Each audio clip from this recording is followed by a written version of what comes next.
Hello, my dear friends. Welcome to our online learning platform, BT EduWorld. And in today's lecture, we'll be learning photosynthesis for class 10th.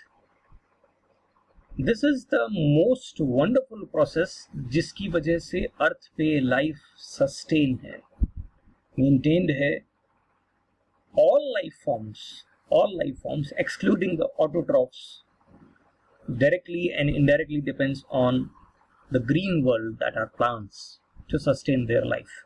So we must know how this process takes place. By the end of this lecture, आज तक आपने जितना पढ़ा है इसके बारे में, जितना आप उससे जानते हैं उससे बहुत ज्यादा आप जान पाएंगे. So let's start. A student might say कि मुझे इसके बारे में ऑलरेडी बहुत कुछ पता है. तो let's see what you already know about this. So maybe you already know about these facts. जैसे स्टूडेंट को ये पता हो सकता है कि okay, this needs carbon dioxide and this carbon dioxide comes from atmosphere through stomata, it enters. Definitely this requires water also, and this comes from soil through root hair in the plant. It needs some energy, a form of energy that is light or solar energy. A pigment is involved, that is chlorophyll, and the product is glucose of this reaction, and the byproduct is oxygen. So can I sum up what you know? आप ये सब जानते हैं, है ना? आप ये जानते हैं कि कार्बन डाइऑक्साइड और वाटर आपस में रिएक्ट करके ग्लूकोज बना रहे हैं और oxygen as a byproduct release होती है. सनलाइट या light energy is the source of energy in this reaction, and chlorophyll is a necessary pigment. ये आपको पता है. इसकी एक केमिकल इक्वेशन है जो बैलेंस्ड है. ये सही है या नहीं, इस बारे में बाद में बात करेंगे, लेकिन ये आपको पता है, ठीक है ना? ये आपने पहले पढ़ रखा है. This is something you know very well. Now let's see कि आपको क्या नहीं पता है, व्हाट यू डोंट नो. ठीक है, जो आपको पता है उसके बाद जो आपको नहीं पता वो देखते हैं. ठीक है ना? वही इक्वेशन जो आपके सामने थी, उसी इक्वेशन पर बेस्ड.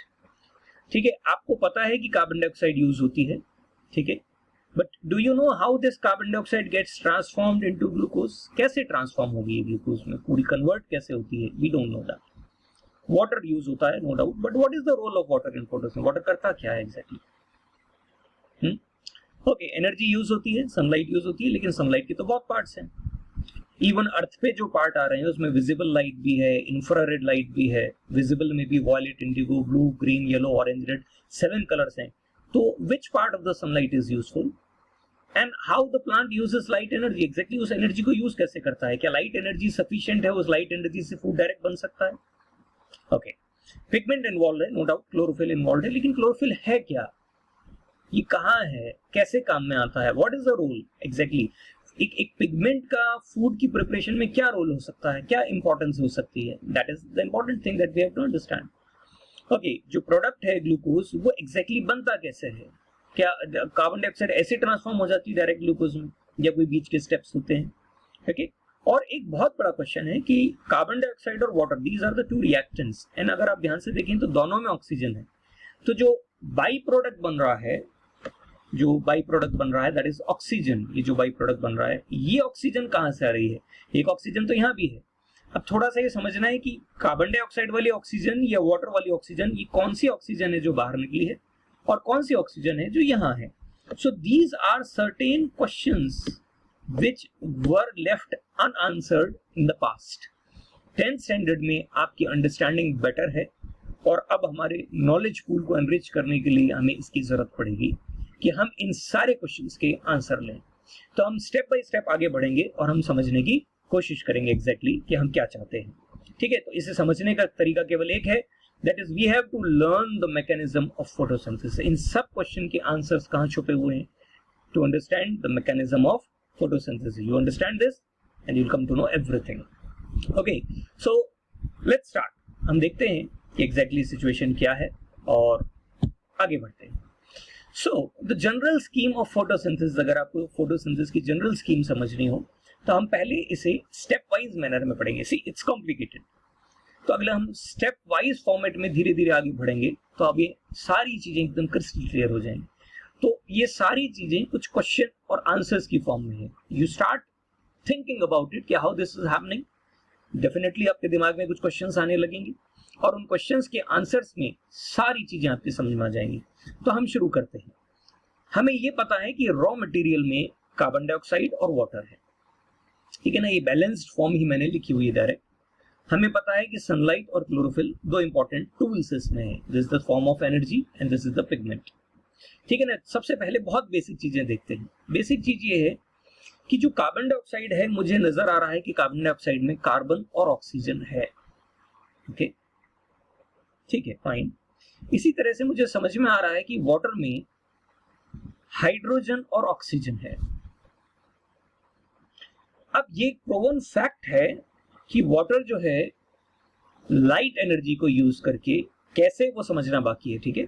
लेकिन इस लाइट एनर्जी को यूज करके इस हाइड्रोजन और ऑक्सीजन में ब्रेक होता है. So by using this energy, hydrogen and oxygen from water they get separated. अब आप कॉमन सेंस लगाएं कि अगर वाटर से हाइड्रोजन और ऑक्सीजन सेपरेट हुए हैं, तो ये जो हाइड्रोजन है, ये हाइड्रोजन जब तक इस कार्बन डाइऑक्साइड को नहीं मिलेगी, यानी इस कार्बन और ऑक्सीजन को नहीं मिलेगी, तब तक कार्बन डाइऑक्साइड जो है ग्लूकोज का फॉर्मेशन नहीं कर सकता. So it is very much clear कि this hydrogen should reach to this carbon and oxygen. अब ये ऐसे कैसे चली जाएगी? चलो ठीक है, हमने मान लिया कि वाटर का ब्रेकडाउन हुआ, किसी तरह से एनर्जी के यूज से हाइड्रोजन और ऑक्सीजन बनी, लेकिन हाइड्रोजन को थोड़ी पता है कि उसे वहां जाना है कार्बन डाइऑक्साइड के पास. तो there must be some hydrogen carrier for this, ठीक है ना. वो हाइड्रोजन को कैरी करके वहां लेके जाए, तो we need one hydrogen carrier for this, ठीक है. हाइड्रोजन कैरियर आ गया. अब कार्बन और ऑक्सीजन पहले से अवेलेबल है और हाइड्रोजन भी पहुंच गई. तो कार्बन, ऑक्सीजन और हाइड्रोजन किसी एनर्जी की फॉर्म को यूज करके, जो डेफिनेटली लाइट एनर्जी का ही कोई फॉर्म होगा, उस लाइट एनर्जी की फॉर्म को यूज करके ये कार्बन डाइऑक्साइड इस एनर्जी को यूज करके और हाइड्रोजन को यूज करके ग्लूकोज में ट्रांसफॉर्म होनी चाहिए. इस तरह से ये एक बेसिक स्कीम फोटोसिंथेसिस की समझ में आती है कि ये हाइड्रोजन यहां से हाइड्रोजन कैरियर की हेल्प से कार्बन डाइऑक्साइड के पास अगर पहुंच जाए, और ये कार्बन डाइऑक्साइड लाइट एनर्जी की फॉर्म को वो कैसे यूज करना है वो भी देखना है, और ये हाइड्रोजन को यूज करके, और देन इट इज पॉसिबल कि ग्लूकोज फॉर्म हो जाए. अब आगे की सिचुएशन और क्लियर हो जाती है कि ये जो ऑक्सीजन है, ये डेफिनेटली क्या हुई होगी, इस तरह से रिलीज हो गई होगी, जो वाटर वाली ऑक्सीजन है. तो इससे ये सवाल का जवाब हमें मिल गया कि हाइड्रोजन वाटर में और कार्बन डाइऑक्साइड में जो ऑक्सीजन थी, इसमें से वाटर वाली जो ऑक्सीजन है ये ही बाहर निकली, और यही उस इक्वेशन में हमें इस फॉर्म में नजर आती है. और ग्लूकोज की जो ऑक्सीजन है वो कार्बन डाइऑक्साइड वाली ऑक्सीजन है जो यहाँ है, ठीक है. मैंने आपसे पहले ही कहा था ये इक्वेशन पूरी तरह से सही नहीं है, अभी इसमें फ्लॉज हैं, लेकिन ठीक है. तो हमें एक जनरल स्कीम फोटोसिंथेसिस की समझ में आई. हमें समझ में आया कि किस तरह से वाटर और कार्बन डाइऑक्साइड आपस में कैसे रिया. अभी तक तो हमारे सामने सिर्फ रिएक्शन थी, अब हमें समझ में आया कि रिएक्शन का पैटर्न कैसा होना चाहिए. लेकिन अभी भी there are so many problems. और प्रॉब्लम्स कौन कौन सी हैं? देखिए, प्रॉब्लम ये है कि वाटर का ब्रेकडाउन होगा कैसे. ठीक है, मान लिया एनर्जी है, लेकिन ये होगा कैसे? Okay, which energy form would be use for breaking down water. Light energy का भी कौन सा फॉर्म यूज होगा, और ये सब प्लांट में होगा कहाँ? Where in plant cell this all would happen. तो इस सब का जो सोल्यूशन है मेरे पास, उस सोल्यूशन का नाम है लाइट रिएक्शन. उस सोल्यूशन का नाम क्या है? Light reaction. फोटोसिंथेसिस का एक important part that is known as light reaction, जिसमें फर्स्ट क्वेश्चन का आंसर ये है कि वाटर का ब्रेकडाउन जो होगा वो जिस रिएक्शन के थ्रू होगा, लाइट रिएक्शन में ही, उसका नाम है फोटोलिसिस. लाइट एनर्जी का कौन सा फॉर्म यूज होगा? Visible part. और ये प्लांट में कहां होगा? तो प्लांट में, एक क्लोरोप्लास्ट में, ग्रेना में होगा. कहां होगा? ग्रेना में. देखिए, मैंने पहले ही आपसे कहा था कि हम हर एक चीज का स्टेप वाइज मैनर में आंसर लेंगे. तो अब हमें किन किन क्वेश्चंस के जवाब मिल गए हैं एक बार फिर से देख लीजिए. हमें जवाब मिल गया कि कार्बन डाइऑक्साइड में कार्बन और ऑक्सीजन था, वाटर में हाइड्रोजन और ऑक्सीजन था, उस हाइड्रोजन को और ऑक्सीजन को सेपरेट करने के लिए लाइट एनर्जी यूज हुई, और ये जो हाइड्रोजन सेपरेट हुआ इसे एक हाइड्रोजन कैरियर कार्बन डाइऑक्साइड के पास ले गया और एनर्जी की, लाइट एनर्जी की किसी और फॉर्म को यूज करके और इस हाइड्रोजन को यूज करके कार्बन डाइऑक्साइड ने ग्लूकोज फॉर्म कर लिया और ऑक्सीजन यहां से रिलीज होके बाहर निकल गई। ठीक है, अभी भी कुछ क्वेश्चंस अनसेड हैं। ठीक है, तो हम अब इसके सेकंड फेज पर चलते हैं और सेकंड फेज में देखते हैं कि हम जो समझ चुके अब तक उनमें से किन क्वेश्चंस का जवाब नहीं मिला। हमें इस सवाल का जवाब नहीं मिला कि यहाँ पर हाइड्रोजन कैरियर कौन है, यानी हमारी अभी भी कुछ प्रॉब्लम्स बनी हुई हैं। और वो प्रॉब्लम्स क्या हैं? कुछ सवालों के तो जवाब मिल गए, कुछ सवालों के जवाब में who is the hydrogen carrier, यहाँ हाइड्रोजन कैरियर कौन है, कौन लेके जाएगा हाइड्रोजन को वहां, उसका कुछ तो नाम होगा है। दूसरा, ये जो एनर्जी है जो हम कह रहे हैं लाइट एनर्जी की, ये फॉर्म है, कौन सी फॉर्म है लाइट एनर्जी की जो यहाँ यूज होगी, और अगेन ये सब कहाँ होगा प्लांट में। ये पोर्शन तो समझ में आ गया, ये पोर्शन तो ग्रेना में हो रहा है, क्लोरोप्लास्ट में, ये सब कहाँ हो रहा है। तो इसके जवाब देखिए, ये सॉल्यूशंस आपको नजर आएंगे। ये सॉल्यूशंस जो है, इसका इस पूरी कहानी का सॉल्यूशन जो है वो है डार्क रिएक्शन। इससे पहले जो हमने नाम सुना था वो क्या था? लाइट रिएक्शन, और अब जो हम नाम सुन रहे हैं वो क्या है? Dark reaction. फोटोसिंथेसिस की उस पार्ट को हमने लाइट रिएक्शन और इस पार्ट को हमने डार्क रिएक्शन कहा है। अब डार्क रिएक्शन में क्या होगा वो देखिए। डार्क रिएक्शन में हमें इस हाइड्रोजन कैरियर जिसका नाम है NADP, nicotinamide adenine dinucleotide phosphate, इसकी जरूरत होगी। ये NADP, ये हाइड्रोजन कैरियर यहां से इस हाइड्रोजन को कैरी करेगा और इस हाइड्रोजन को कैरी करने के बाद वो लाइट एनर्जी की दूसरी फॉर्म ATP को, जो लाइट एनर्जी के ट्रांसफॉर्मेशन से बनेगी ATP की फॉर्म, उसको यूज करेगा। NADP जब इस हाइड्रोजन को ले लेगा तो वो NADPH में कन्वर्ट हो जाएगा। तो NADPH और ATP की एनर्जी इनको काम में लेके कार्बन डाइऑक्साइड किस में कन्वर्ट होगी? ग्लूकोज में। और ये सब कहाँ होगा? क्लोरोप्लास्ट के स्ट्रोमा में। तो क्लोरोप्लास्ट में ही ये हो रहा है, लेकिन क्लोरोप्लास्ट में ये दो अलग अलग जगह हो रहा है और दो अलग अलग पार्ट में हो रहा है। ठीक है, हमने जो कुछ हमें अभी तक समझा उसे सम अप करने का टाइम आया है। तीन चीजें काम में आ रही हैं, ध्यान से देखिए। First is NADP, second is ATP and third is NADPH। See this again, यही तीन है ना?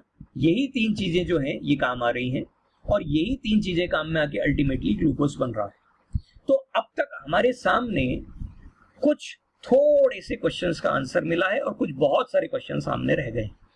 कुछ क्वेश्चंस का सामने जो हमें जवाब मिल गया वो ये कि ये सारा पार्ट दो स्टेप्स में हो रहा है।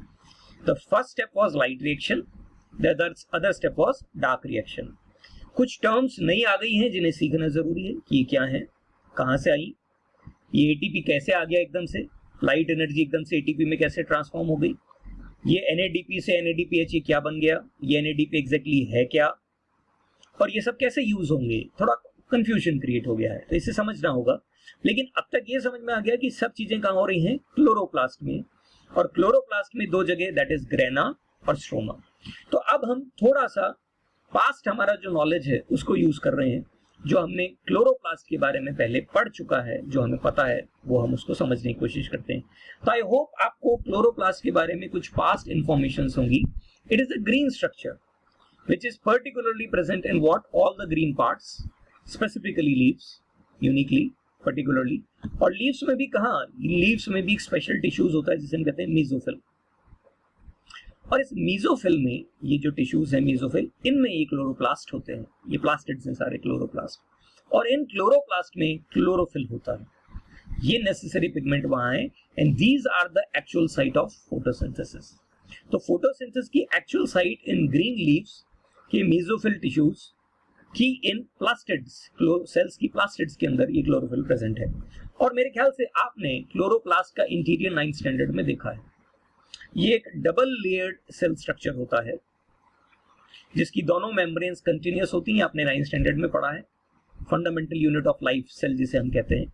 और इसमें आपको ऐसे stack of coins like structure दिखाई देते हैं और अंदर एक फ्लूइड भरा हुआ होता है। इस फ्लूइड का नाम है स्ट्रोमा और मैट्रिक्स। और जिन स्टैक ऑफ कॉइन्स को इसने सराउंड कर रखा है, ये स्ट्रोमा तो ये हो गया, जिन स्टैक ऑफ कॉइन्स को इसने सराउंड किया हुआ है इन्हें प्लूरल कलेक्टिवली कहा जाता है ग्रेना, जिसका एक सिंगुलर है granum, one stack of coin is granum.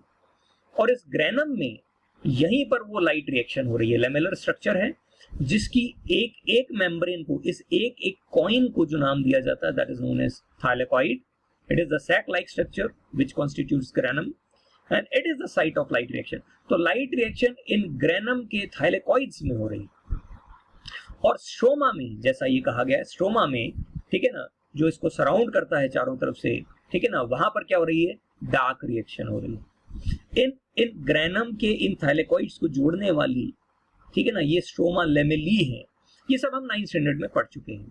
तो I hope you know very well about this chloroplast, double layers, एक फ्लूइड स्ट्रोमा, यहाँ पर stack of coins like structure grana, singular granum और ये थाइलेकॉइड्स। और इन थाइलेकॉइड्स में light reaction और stroma में डार्क रिएक्शन। ये फोटोसिंथेसिस की एक्चुअल साइट है। ठीक है, तो अगर आप इसे थोड़ा सा कलेक्टिवली ध्यान से देखेंगे तो ये थाइलेकॉइड है, ये हिस्सा जो है इसका, ये एक लेयर, ये थाइलेकॉइड है। और इस थाइलेकॉइड में ही वो पिगमेंट मॉलिक्यूल जिसे हम क्लोरोफिल कहते हैं वो रहता है। Okay, so now you must understand कि एग्जैक्टली एक प्लांट की लीव्स के, मीजोफिल की, सेल्स के, प्लास्टिड्स के, ग्रेना के, ग्रेनम के, थाइलेकॉइड में क्लोरोफिल मॉलिक्यूल होता है। This is the chlorophyll molecule. तो ये क्लोरोफिल मॉलिक्यूल की एक्चुअल प्रेजेंस इतनी डीप है। एक प्लांट सेल, एक प्लांट का लीफ या ग्रीन स्ट्रक्चर, उसके मीजोफिल टिश्यूज, उन मीजोफिल टिश्यूज में क्लोरोप्लास्ट या प्लास्टिड्स, इन क्लोरोप्लास्ट या प्लास्टिड में ये ग्रेना, इन ग्रेना में ये ग्रेनम, ग्रेनम में ये थाइलेकॉइड और इस थाइलेकॉइड में क्लोरोफिल। तो जिस लाइट एनर्जी और क्लोरोफिल की हम बात करते हैं फोटोसिंथेसिस में, उस लाइट एनर्जी को ये सब बैरियर्स क्रॉस करके यहां तक पहुंचना होगा, तब जाके वो क्लोरोफिल मॉलिक्यूल और लाइट एनर्जी मिलके फोटोसिंथेसिस में हेल्प करती है। कैसे, अभी भी बाकी है समझना। लेकिन अब हमें क्लोरोफिल के बारे में जो है पता लग गया कि क्लोरोफिल यहाँ होता है। तो क्लोरोफिल के कुछ इंटरेस्टिंग फैक्ट्स देखते हैं। बड़ा डरावना मॉलिक्यूल आपको दिख रहा है। It's really very very complicated structure which is visible. No doubt आपसे ये एग्जाम में कोई नहीं पूछेगा स्ट्रक्चर, लेकिन कुछ जनरल चीजें आपको क्लोरोफिल के बारे में पता होनी चाहिए। It's a necessary photosynthetic pigment which receives light energy. Remember, plant के ग्रीन स्ट्रक्चर्स में अल्टीमेटली लाइट क्लोरोफिल तक पहुंचती है। एक बात। दूसरी बात, it is a magnesium containing large molecule. Can you see magnesium containing large molecule? It receives light, लेकिन लाइट में भी it receives violet, blue and red region वाली लाइट, यानी visible लाइट में भी 3 कलर्स। तो it absorbs these colors, but it reflects green light. ये green light को literally reflect कर देता है। तो visible region के सारे कलर्स में से green light तो reflect हो गई। इसका मतलब वो फोटोसिंथेसिस में यूज ही नहीं हुई। जो यूजेबल फॉर्म है वो ये 3 पोर्शन है। और वो 3 पोर्शन ही क्यों है वो अभी देखते हैं। So the role of pigment is to absorb light, यानी ये लाइट को एब्जॉर्ब करेगा और उसी एब्जॉर्ब लाइट एनर्जी को it converts into chemical energy. Okay, इसका मतलब ये हुआ कि जिस एटीपी की हम बात कर रहे थे, प्लांट को मिल तो लाइट एनर्जी रही है, लेकिन यूज कौन आ रहा है, एटीपी, एडेनोसिन ट्राइफॉस्फेट, जो एनर्जी की करेंसी है किसी भी लिविंग बीइंग। इसका मतलब प्लांट लाइट रिसीव करता है। और प्लांट में भी लाइट कौन रिसीव कर रहा है, क्लोरोफिल। और ये क्लोरोफिल ही है जो उस लाइट को एब्जॉर्ब करके और उसे कन्वर्ट करता है केमिकल एनर्जी यानी एटीपी में, और फिर वो एनर्जी एटीपी वाली यूज होती है। ठीक है ना, ये सारे पिगमेंट्स थाइलेकॉइड मेम्ब्रेन के अंदर प्रेजेंट होते हैं। तो ये क्लोरोफिल है जिसने लाइट के सारे कलर्स में से ग्रीन कलर को आउटराइटली रिजेक्ट कर दिया है, रिफ्लेक्ट कर दिया है, और बाकी कलर्स को एब्जॉर्ब करके उन्हें फोटोसिंथेसिस में यूज कर रहा है, उसकी एनर्जी को यूज किया जा रहा है। This is something wonderful that because of this reflection of green light you give you get this heart warming impact. आप कहीं भी रहते हो, लेकिन आपका नेचर कुछ भी हो, आपका एटीट्यूड कुछ भी हो, बट आई कैन कॉन्फिडेंटली से कि इस तरह की चीजें आपके लिए हमेशा हार्ट वार्मिंग होंगी. ये सीनिक ब्यूटीज किसी भी पर्सन के लिए बहुत हार्ट वार्मिंग होती हैं. और इन सब के पीछे कौन है? इन सब के पीछे है सिर्फ एक पिगमेंट, दैट इज क्लोरोफिल. ठीक है, ये जगह जगह प्लांट के हर ग्रीन स्ट्रक्चर में प्रेजेंट है. और क्लोरोफिल के बारे में जो मैं अब आपको बताने जा रहा हूं, ठीक है ना, वो बड़ा एस्टोनिशिंग फैक्ट है. Do you know how chlorophyll is related to haemoglobin? Think, try. क्योंकि मैं जो बताने जा रहा हूं उसके बाद आपका ये रिएक्शन आने वाला है. You will be like, what is this going to happen? ऐसा है? तो ऐसा है क्योंकि देखिए, फैक्ट, ये लेफ्ट में आपके सामने हीमोग्लोबिन का स्ट्रक्चर है और राइट में आपके सामने क्लोरोफिल का स्ट्रक्चर है. अब आप दोनों की प्रॉक्सिमिटी, क्लोज प्रॉक्सिमिटी में इनको देखिए, कहां डिफरेंस नजर आ रहा है आपको? They are so similar. Basic difference lies here, just iron and magnesium containing these two porphyrin rings. This is known as a porphyrin ring. यहाँ मैग्नीशियम है और यहाँ आयरन है. बाकी रेस्ट ऑफ द स्ट्रक्चर देखिए आप, केवल यहाँ आखिर में कहीं आपको डिफरेंस थोड़ा सा नजर आएगा, बाकी everything is same. How it is possible कि प्लांट्स और एनिमल्स में, खासतौर पे मैमल्स में मिलने वाली पिगमेंट्स में इतनी जबरदस्त सिमिलैरिटी है? The close connection, ठीक है, can you see that? Anyways, हम हमारे टॉपिक पर वापस आते हैं. इतनी सारी नॉलेज के बाद अब हम ये देखते हैं कि हमें ऑलरेडी क्या पता है. ये सब हमें पता है.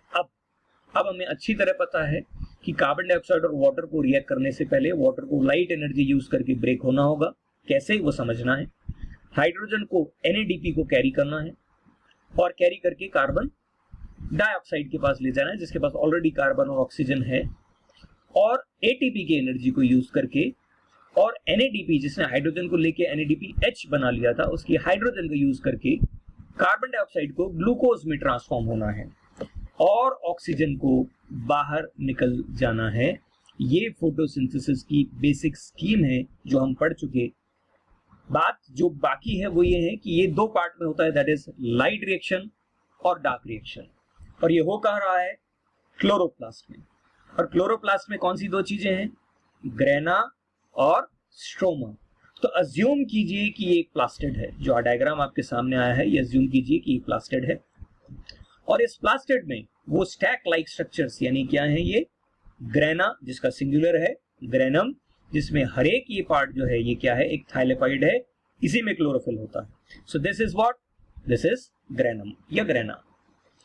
इस जगह पर जो हो रहा है ये आपको पता है, ठीक है. अच्छा, ये पोर्शन स्ट्रोमा है बाहर का, साइड का. यहां ग्रेना में जो हो रहा है आपको पता है. आपको पता है कि वाटर जो है वो हाइड्रोजन और ऑक्सीजन में ब्रेक हो रहा है. यहां आपको पता है कि यहां पर लाइट एनर्जी ATP में ट्रांसफॉर्म हो रही. कैसे, वो समझना बाकी है, ठीक है.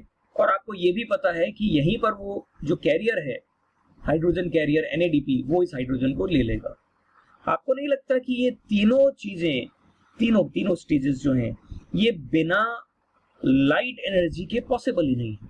आप सोचिए, वाटर लाइट एनर्जी के बिना ब्रेक नहीं होगा, ATP बिना लाइट एनर्जी के बनेगा ही नहीं, और अगर हाइड्रोजन नहीं बना तो NADPH में भी नहीं बनेगा.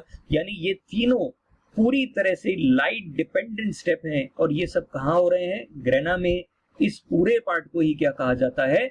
Light reaction. This is known as what? Light reaction. क्योंकि ये बिना लाइट के नहीं हो रहा है.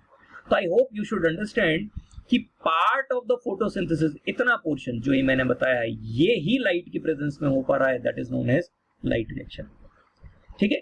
लेकिन फिर स्ट्रोमा में क्या हो रहा है? स्ट्रोमा में कार्बन डाइऑक्साइड ग्लूकोज में ट्रांसफॉर्म हो रही है. इसके लिए उसे क्या चाहिए? ATP, जो यहां बन चुका लाइट रिएक्शन में. और उसके लिए उसे क्या चाहिए? NADPH, वो भी यहां लाइट रिएक्शन में बन चुका. यानी यहां जिन दो चीजों की रिक्वायरमेंट है वो लाइट रिएक्शन में बन गए. इसका मतलब इस रीजन में लाइट की अब कोई जरूरत नहीं है. इसलिए इस रीजन को होने वाली रिएक्शन को इस रीजन में का क्या कहा जाता है?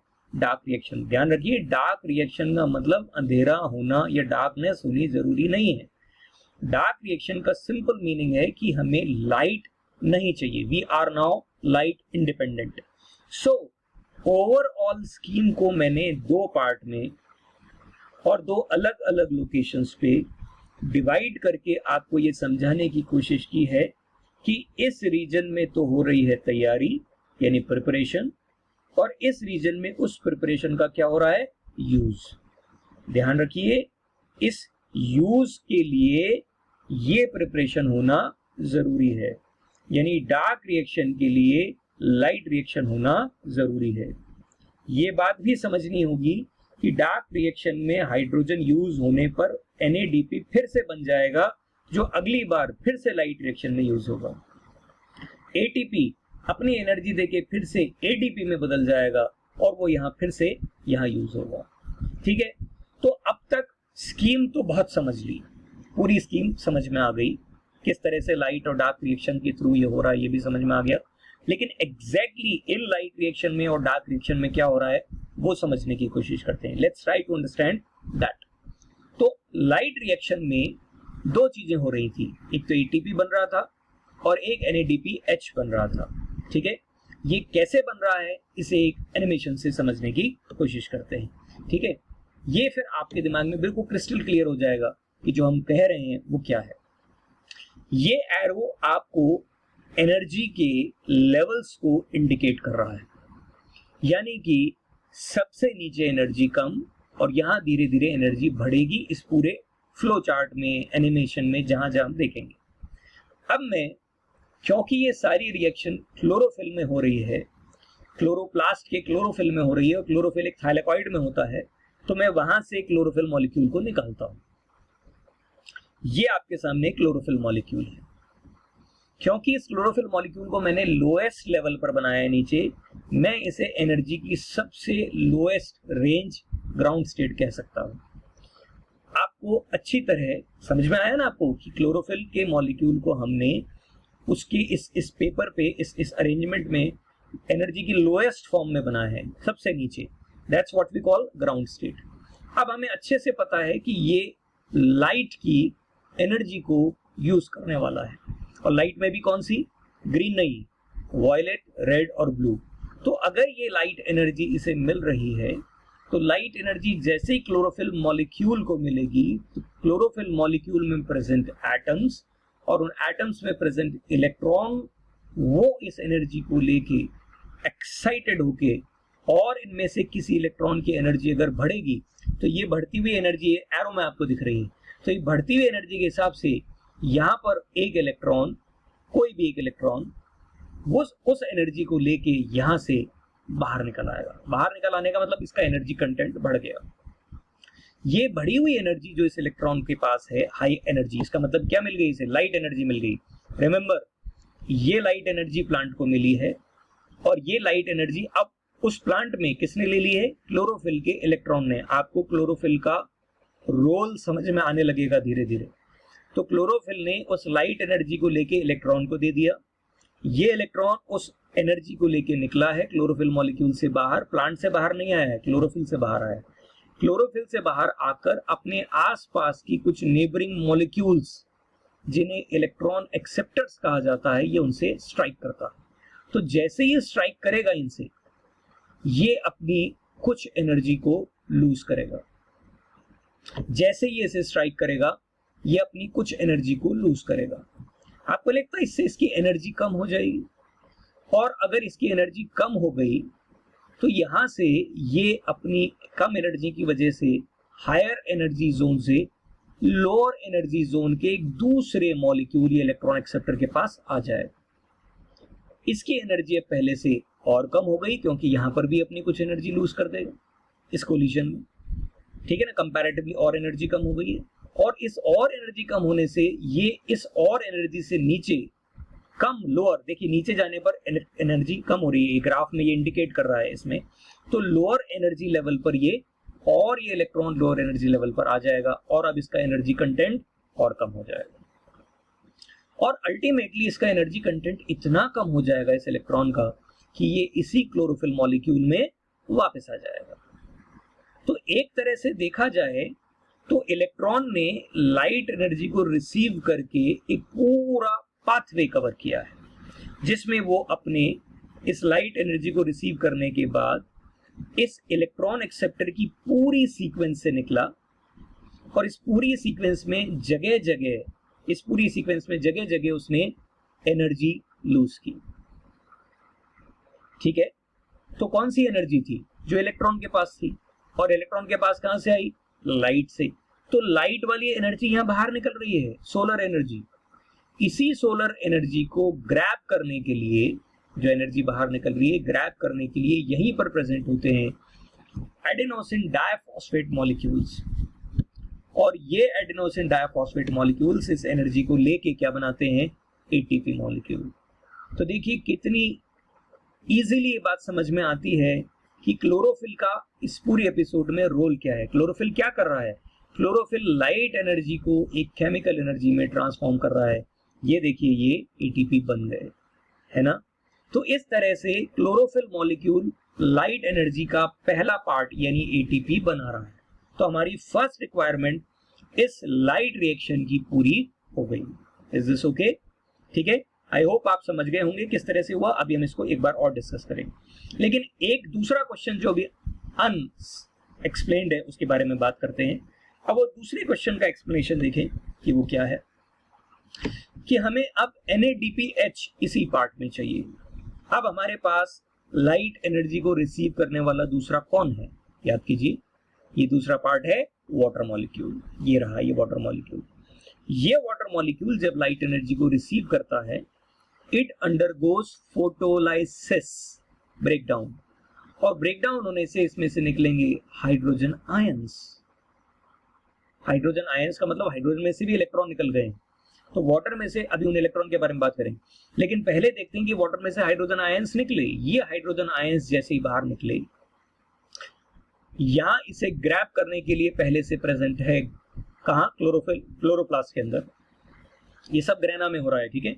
वहां पहले से प्रेजेंट है ये hydrogen carrier, that is NADP। ये इसे ग्रैब करता है और ग्रैब करके NADPH में ट्रांसफॉर्म हो जाता है। और ये NADPH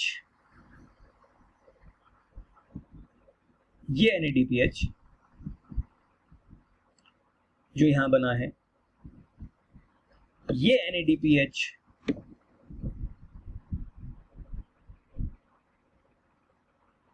ये देखिए, ये NADPH ATP के साथ आगे के रिएक्शन के लिए रेडी हो गया। NADPH प्लस मैंने यहां इसलिए लिखा है क्योंकि हमारे पास यहां हाइड्रोजन आयंस थे। ये NADP जो कोएंजाइम है, ये इसका रिड्यूस्ड फॉर्म। याद कीजिए, आपने केमिकल रिएक्शंस में पढ़ा है, हाइड्रोजन ऐड होने पर कोई चीज क्या हो जाती है? रिड्यूस हो जाती है। तो ये उसका रिड्यूस्ड फॉर्म है और हमारी दोनों तैयारियां पूरी हो गई। ATP और NADPH बन गया। और क्या है? और प्रॉब्लम है अभी, सिर्फ हाइड्रोजन ही थोड़ी बनता है वाटर से, और क्या बनता है?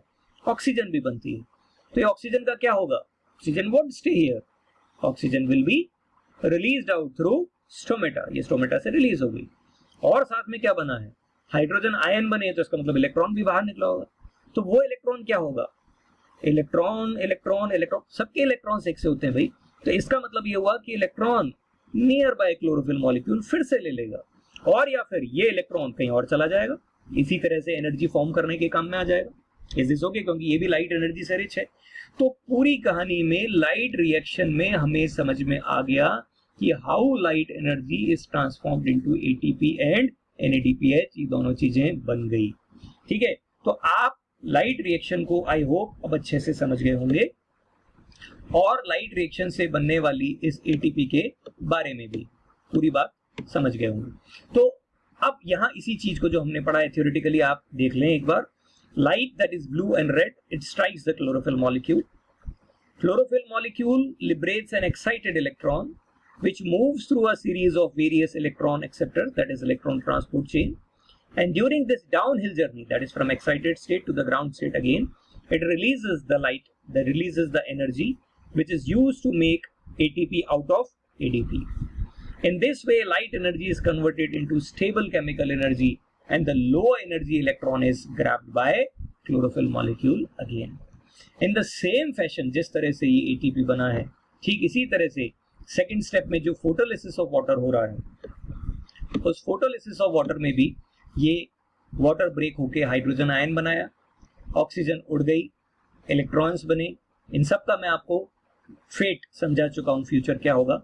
NADP which is a coenzyme, इस हाइड्रोजन से मिलके रिड्यूस कोएंजाइम बना चुका।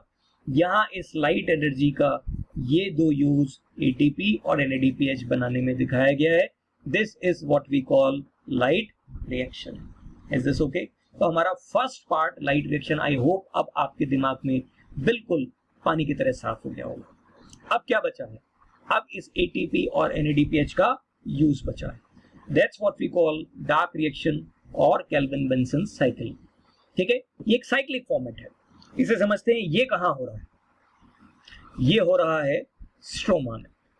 तो ये अज्यूम किया हमने कि ये स्ट्रोमा है, और स्ट्रोमा में इसको यूज करने के लिए, ATP और NADPH को यूज करने के लिए हमें सबसे पहले जिस चीज की जरूरत होती है वो है कार्बन डाइऑक्साइड, जो कहां से एंटर करेगी? स्टोमेटा से। तो स्टोमेटा से जो कार्बन डाइऑक्साइड एंटर हुई है वो इस पूरे पाथवे में, साइकिल में, इस पूरे सिस्टम में, स्ट्रोमा में अब्सॉर्ब होके ग्लूकोज में ट्रांसफॉर्म हो, उसके लिए बहुत जरूरी है कि पहले इस कार्बन डाइऑक्साइड को ट्रैप यानी ग्रैब करना होगा। और ग्रैब करने के लिए जो मॉलिक्यूल यहाँ पर स्ट्रोमा में प्रेजेंट है, that's known as RUBP। RUBP का नाम है ribulose biphosphate. This is a molecule that grabs this carbon dioxide, और इस कार्बन डाइऑक्साइड को ग्रैब करके ये सबसे पहले एक स्टेबल केमिकल प्रोडक्ट बनाता है, दैट इज PGA या फॉस्फोग्लिसरिक एसिड। कुछ टर्म्स आपको आपकी बुक्स में नहीं मिलेंगी, ये साइकिल्स डिटेल में इतनी नहीं मिलेंगी, लेकिन मेरा ऐसा मानना है they are worth learning.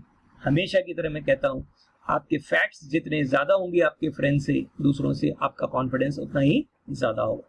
So in that way ये कार्बन डाइऑक्साइड इस RUBP यानी राइबुलोज बाइफॉस्फेट से मिलके ये फॉस्फोग्लिसरिक एसिड नाम का पहला स्टेबल प्रोडक्ट बनाती है। ये फर्स्ट स्टेबल प्रोडक्ट बनने के फौरन बाद जो ATP हमारे पास प्रेजेंट था, जो स्ट्रोमा में आ गया था, वो ATP अपनी एनर्जी दे के वापस से ADP में बदल जाएगा, और एट द सेम टाइम जो हमारा रिड्यूस कोएंजाइम NADPH था वो अपनी हाइड्रोजन दे देगा। यानी ये दोनों चीजें किसे मिली हैं? ये मिली हैं किसे? फॉस्फोग्लिसरिक एसिड को, जिसकी वजह से ये कन्वर्ट हो जाएगा एक कंपाउंड जिसका नाम है फॉस्फोग्लिसरल्डिहाइड। ध्यान रखिए, यही वो कंपाउंड है जो आगे चल के शुरुआत में छोटी छोटी इंटरमीडिएट शुगर्स बनाना शुरू करता है। This is the compound PGAL। ये आगे चल के कुछ छोटी छोटी शुगर्स 3 कार्बन की, जैसे ट्रायोज, 4 कार्बन की टेट्रोज, 5 कार्बन की पेंटोज, ऐसी शुगर, और अल्टीमेटली इन्हीं सबसे फाइनली जनरेट होता है क्या? Glucose molecule. तो एक साइक्लिक पाथवे में ग्लूकोज की एंट्री होने के, मतलब कार्बन डाइऑक्साइड की एंट्री होने के बाद RUBP से ग्रैब करता है। RUBP के पास ऑलरेडी कुछ कार्बन एटम्स है, इसे ग्रैब करने के बाद ये एक स्टेबल प्रोडक्ट बनाता है।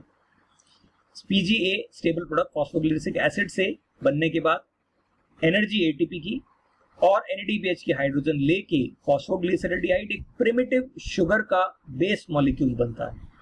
ये प्रिमिटिव शुगर का बेस मॉलिक्यूल आगे चल के छोटी छोटी शुगर्स में ट्रांसफॉर्म होता है। It's a multi step process, लेकिन 10th स्टैंडर्ड की आपकी नॉलेज को ध्यान में रखते हुए हम इसको इस लेवल पर समझा रहे हैं। तो ट्रायोज, टेट्रोज और पेंटोज ये शुगर्स बनती हैं और ultimately it is transformed into glucose. But interesting fact ये है कि इस पूरी एपिसोड में RUBP आखिर में रीजेनरेट हो जाता है। So in this way dark reaction में, जिसमें लाइट की कहीं जरूरत नहीं पड़ी क्योंकि लाइट की प्रेजेंस में बनने वाली दोनों चीजें यहां काम में आ रही। तो देखिए ATP फिर से ATP में बदल गया और ये कहां हो रहा है? स्ट्रोमा में। अब इसके बाद ATP फिर कहां चला जाएगा? ग्रेना में। इसी तरह से NADPH फिर NADP में बदल गया, ये भी ग्रेना में चला जाए और वहां फिर से लाइट रिएक्शन होगी, फिर से ये दोनों चीजें बनेंगी and the process goes on and on and on. ये चलता रहता है। बार बार कार्बन डाइऑक्साइड आती जाएगी, RUBP से ग्रैब करता जाएगा, स्टेज मैनर में ग्लूकोज बनाता जाएगा, फिर से रीजनरेट होता जाएगा। तो इस साइकिल को ध्यान से देखकर आप अपने आप सोचिए, कुछ क्वेश्चंस के बारे में अपने आप सोचिए। Who is carbon dioxide acceptor? Which is the first stable product? What is the source of energy?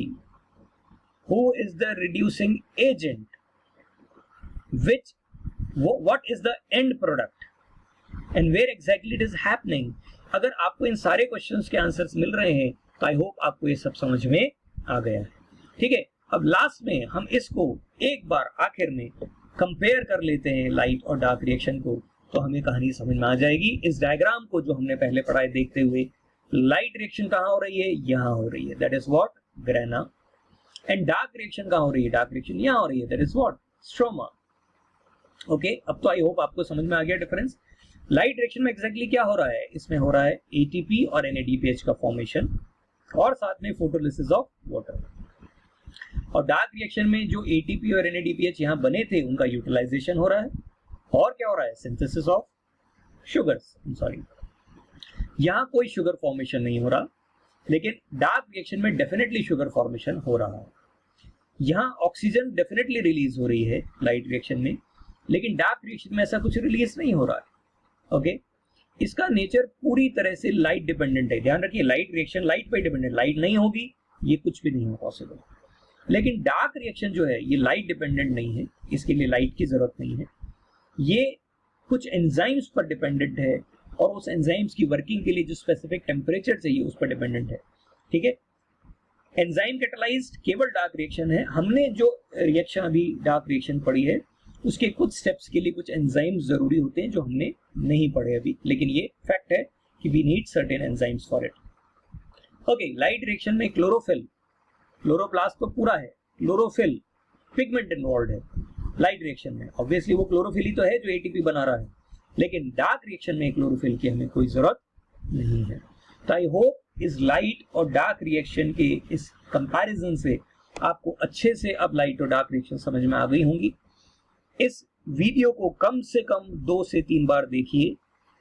Light reaction और डार्क रिएक्शन के एनिमेशंस को, वो शुरुआत के सारे एनिमेशंस को बार बार वीडियो पॉज कर करके देखिए, आपको पूरी कहानी सिलसिलेवार समझ में आ जाएगी। ओके, तो यहाँ हमारा first chapter that is nutrition, life process का फर्स्ट पार्ट न्यूट्रिशन कंप्लीट होता है। हम आगे के चैप्टर्स में आगे के दूसरे टॉपिक्स डिस्कस करेंगे, that is respiration, life processes के दूसरे पार्ट। लेकिन फॉर नाउ आप इस पूरे टॉपिक को अच्छे से रिवाइज कीजिए और इसकी प्रैक्टिस शीट्स को करने की कोशिश कीजिए, ठीक है ना, जो हम आपको जल्दी भेजेंगे। So for now like our video, share it with your maximum friends if you like it, ठीक है, सो दैट हम उनकी हेल्प कर सकें। हम ये सारी मेहनत सिर्फ इसलिए कर रहे हैं ताकि इस लॉकडाउन में, इस टफ टाइम में हम मैक्सिमम स्टूडेंट्स की दिल से हेल्प कर सकें, ठीक है। सो आई होप आप इस अच्छे काम में हमारे साथ हैं। टिल देन, ठीक है, take care, very good care of yourself, bye bye and enjoy our lectures.